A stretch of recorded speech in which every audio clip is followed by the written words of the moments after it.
Marriage is defined by the law as a special contract of a permanent union.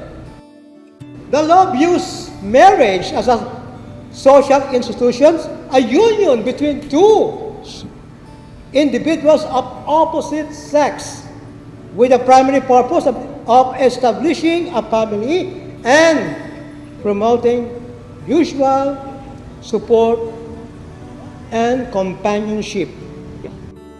Noong unang panahon, ang kasalan, nag-uusapan lang ng mga magulang, hindi na po ba?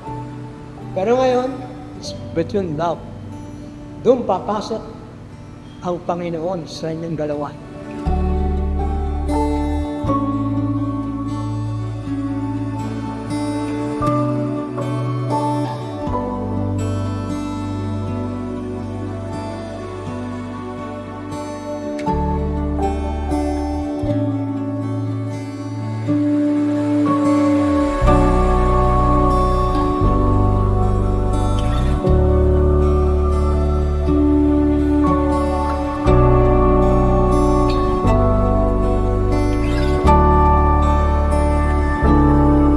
May 30, I said yes.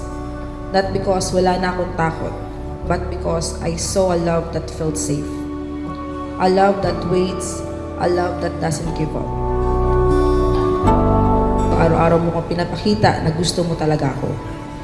Hindi lang sa salita, kundi sa actions mo. For 3 to 4 months you waited, you never pressured me.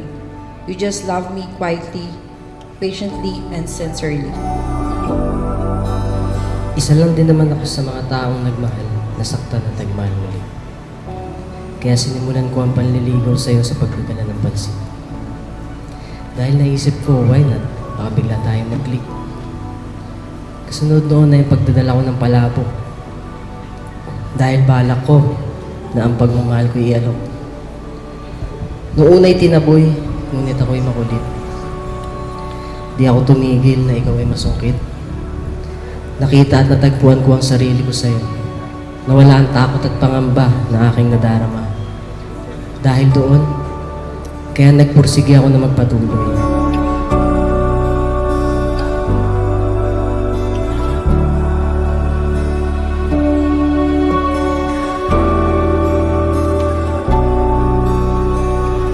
Sa harap ng lahat, pinipili kitang mahalin, araw-araw, sa lahat ng seasons ng buhay.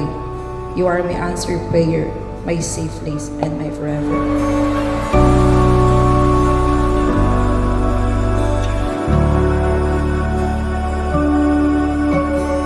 Thank you kasi pinalaki nyo kaming maayos.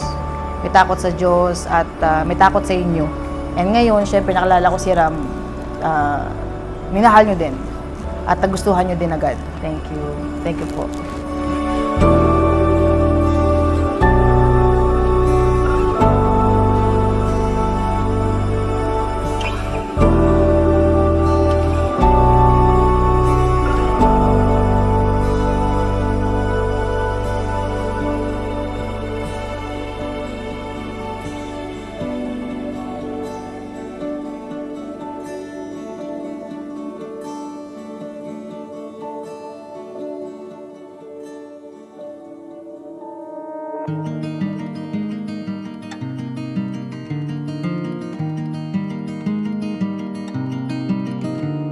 When we met on December 15, 2025, I honestly didn't think na aabot tayo sa araw na to.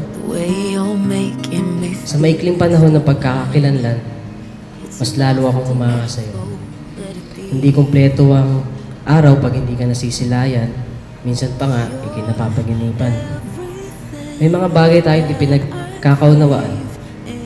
Basta maniwala at magtiwala ka lang, palagi lang tayong manalig sa may kapal. Sinisigurado ko sa'yo na wala tayong hindi kayang lampasan. Today, I choose you. I vow to choose you every day. Not just when it's easy, but when it takes effort. Sa totoo lang, ayaw pang natanoon. I push you away because natatakot ako, may pinagdaanan ka pa, at ayaw kong masaktan. Pero araw-araw pinipili mo magstay. Unti-unti, you broke down my walls. at natutunan kong magtiwala ulit.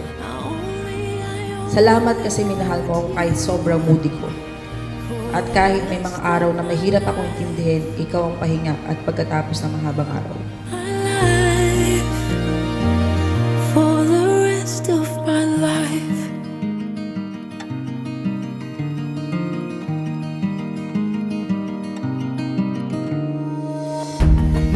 Ngayon, ang buhay ay may asawa ay hindi biro. Maraming ups and down. Kailangan aralin mo lahat. Maging matatag ka. May mga pagsubok na dumarating sa iyong buhay. Pag-usapan niyong mag-asawa. Lagi niyong isentro ng Panginoon sa inyong buhay. Mahalin mo ang asawa mo. Magmahala kayo, mag-inawaan kayo sa isa't isa. Maging masagana at matagumpay yung pagsasala bilang mag-asawa. Ha? Nawa. Dalangin natin lahat dyan, ha? Praise the Lord. Hallelujah. Ha? Take my hand and I promise. Naibibigay ko ang buong lakas, katapatan, panahon, pagmamahal, pag-intindi, at pagpapakumbaba sa relasyon ito. At ipinapangako ko na bukod sa ating mga ina, mga kapatid na babae, ay isa ka sa mga babaeng makakakuha ng buong atensyon, pagmamahal, respeto, at pagkalinga na kailangan ng isang babae. Today, I promise na hindi kita itutulak palayo. I promise to choose you kahit mahirap, kahit pagod, kahit may misunderstandings. I promise to listen, to understand, and to grow with you. Kaya Jerica May, manunos verbasa na magiging bautista na palagi mong tatandaan na mahalaga ka at mahal naman.